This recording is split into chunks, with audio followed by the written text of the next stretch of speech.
Audio Jungle.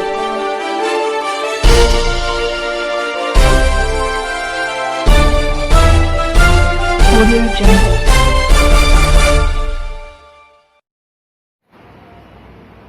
हाँ sir, start. Corona तो बोल के आया नहीं, कोरोना तो हमारे देश में आगमन हो गई और बहुत जोर तोड़ से कोरोना है। चुनाव का समय तो हम लोगों को पता था कि चुनाव होने वाला है अमुक महीने में। क्या इस स्थिति में चुनाव कराना चाहिए?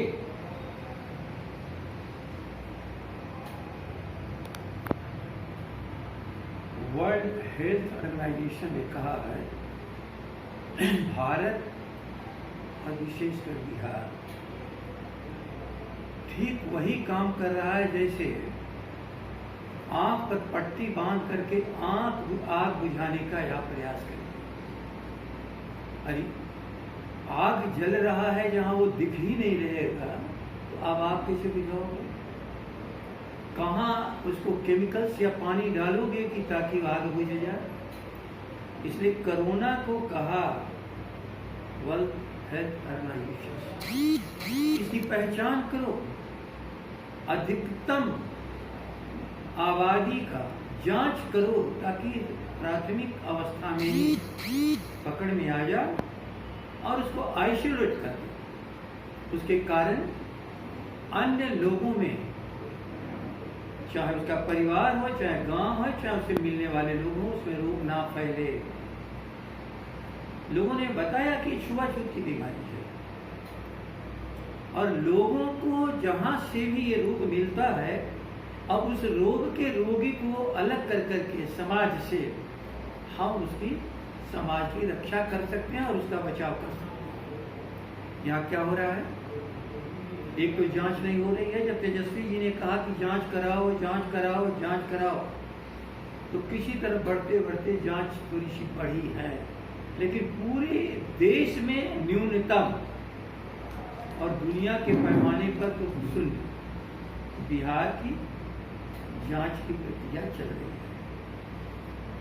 जब छुआछूत की बीमारी है और जैसे बीमारी है उसको समाज से निकालोगे नहीं तो रोग का फैलाव होगा। तो इनकी संवेदनहीनता है कि कोरोना से लोगों को बचा नहीं पा रहे हैं। मृत्यु दर कोई साधारण नहीं है, ये केवल अस्पताल के केवल मौत की लोगों की गिनती गिन रही है। अब ऐसे समय में सवाल है कि चुनाव, तो चुनाव इस लोकतंत्र में वो चाहते हैं लोग कि संवाद विहीन चुनाव हो, और संवाद विहीन चुनाव फर्जी होता है और तानाशाह की इच्छा पर होता है।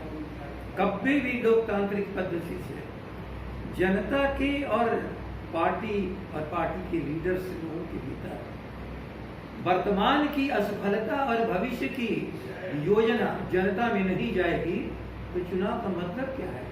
चुनाव मैकेनिकल नहीं होता।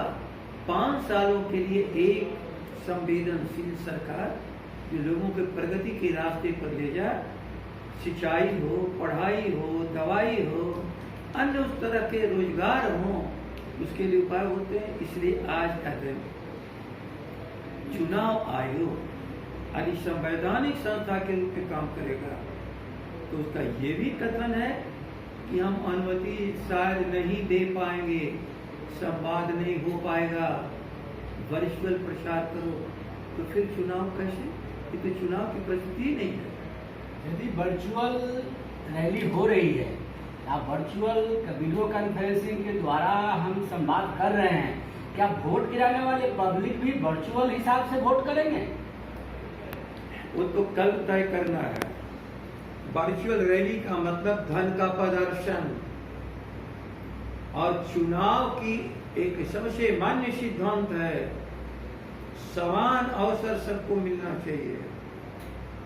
जिनके पास टीवी, स्मार्टफोन, लैपटॉप, डेस्कटॉप, दुनिया भर के साधन वो तो कर लेंगे।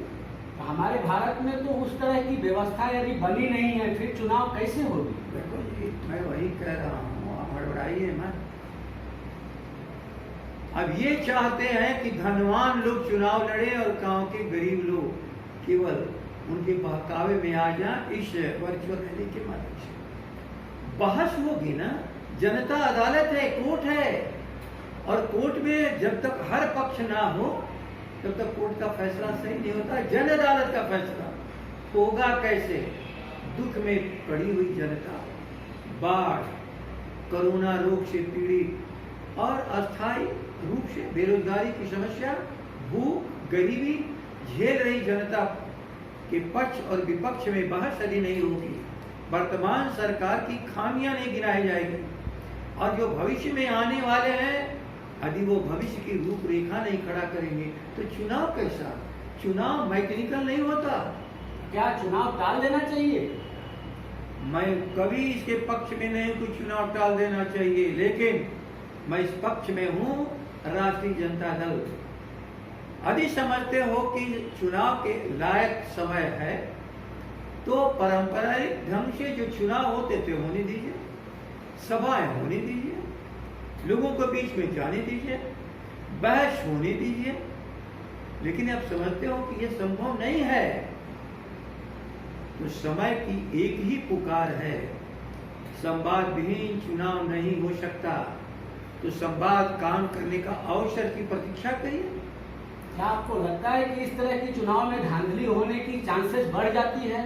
केवल धांधली, देखो आप मशीन में धांधली करोगे वो अलग, जनता में अन्य काम करोगे धांधली का अलग। सबसे बड़ी धांधली असमान अवसर, और जब तक समान अवसर ना हो, जिसको लेवल प्लेइंग करते हैं, यदि नहीं हो तो चुनाव आयोग तो रेफरी है, चुनाव आयोग खिलाड़ी नहीं है। खेल का मैदान यदि ठीक नहीं है तो रेफरी तुरंत, यदि पानी भरा हो खेल के मैदान में तो रेफरी विशिल बजाता है कि आज खेल को स्थगित किया जाता है।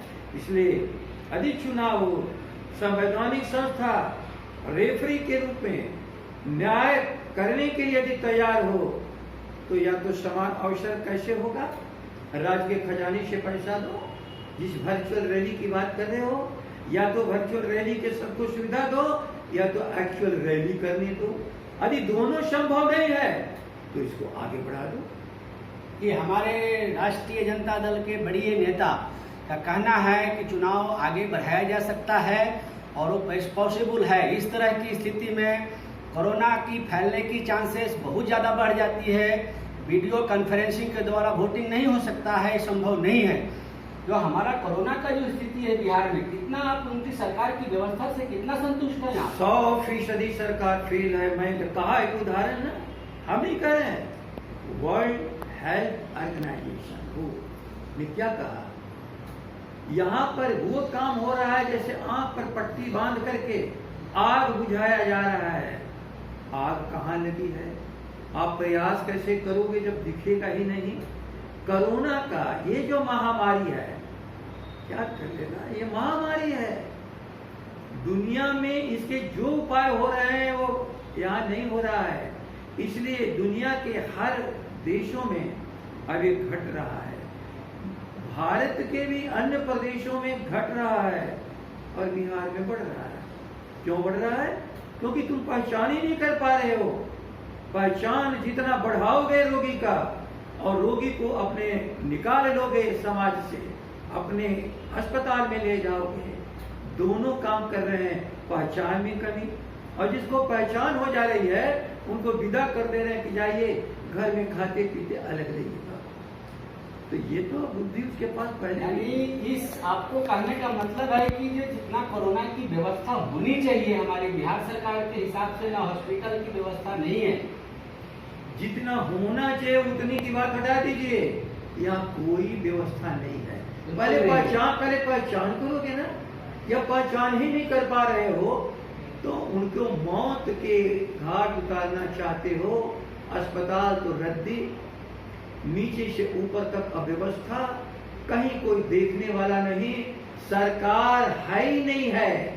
और सरकार जब नहीं है कहीं पर मौजूद, और बिहार सरकार का मुख्यमंत्री स्वयं चूहे की तरह छुपा हुआ है अपने घर में, तो युद्ध कैसे लड़ा जाएगा?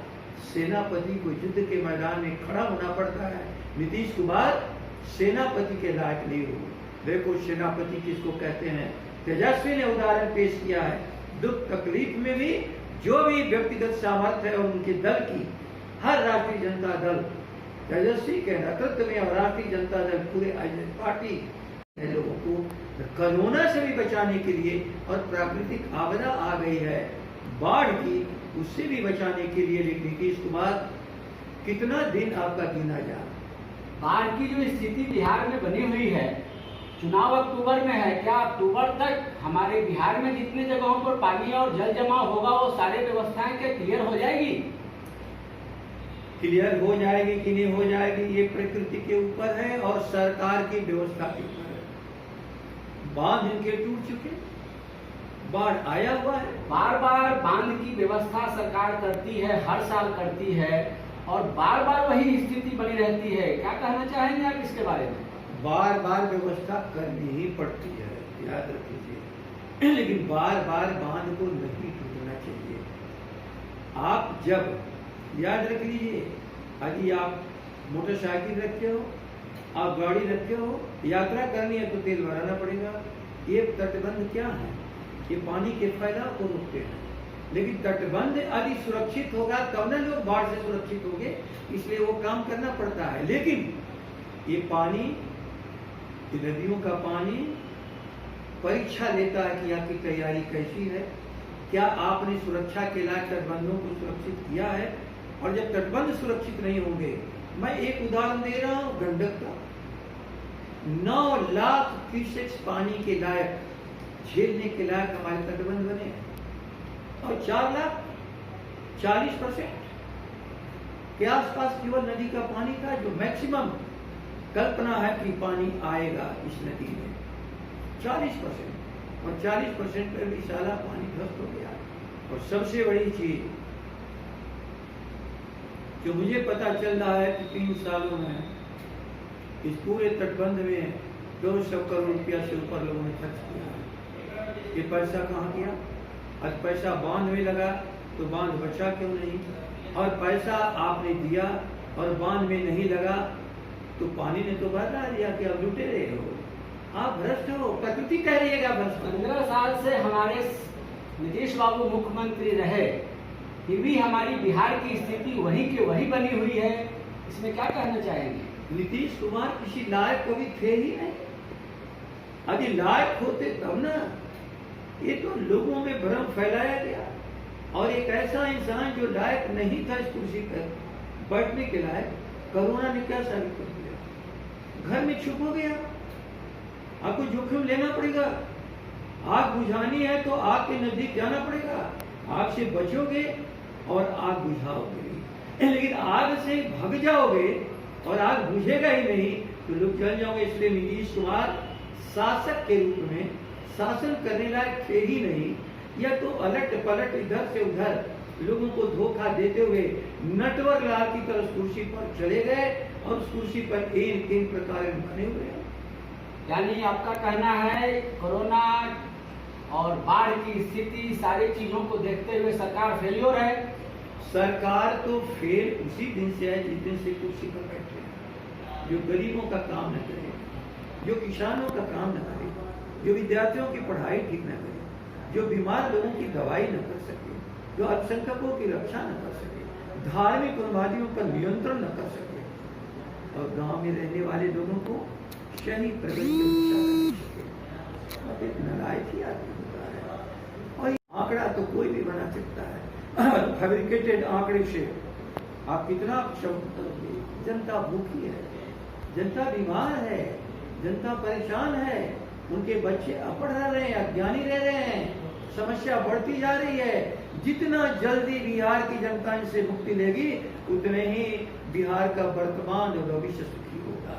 चुनाव में तो सरगर्मियां तेज है और बहुत तत्पर दिखाई दे रहे हैं नीतीश बाबू।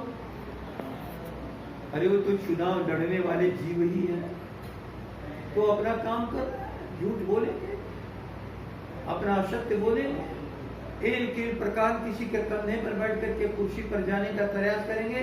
लेकिन बिहार की जनता इन पर उनको, यानी उनको सिर्फ कुर्सी से प्यार है, केवल कुर्सी, कुर्सी से सिवा उनका नाम ही है कुर्सी कुमार। हमारे बड़े नेता राष्ट्रीय जनता दल के जगदा बाबू का कहना है कि नीतीश जी फेलियर हैं और बाढ़ और कोरोना पर किसी तरह का नियंत्रण उन्होंने ठीक से नहीं कर पाए और इस मामले में चुनाव को टालना चाहिए, ऐसा भी व्यवस्था है। लेकिन नीतीश बाबू चाह रहे हैं कि नहीं, चुनाव इसी माध्यम हो और इसमें धांधली होने की चांसेस की वजह से सारे लोग का कहना है कि चुनाव टालना चाहिए, मगर नीतीश बाबू इंटरेस्टेड नहीं दिख रहे हैं। उनको चुनाव से प्यार है, कुर्सी से प्यार है, ये हमारे वरिष्ठ नेता राष्ट्रीय जनता दल जगदा बाबू का कहना है।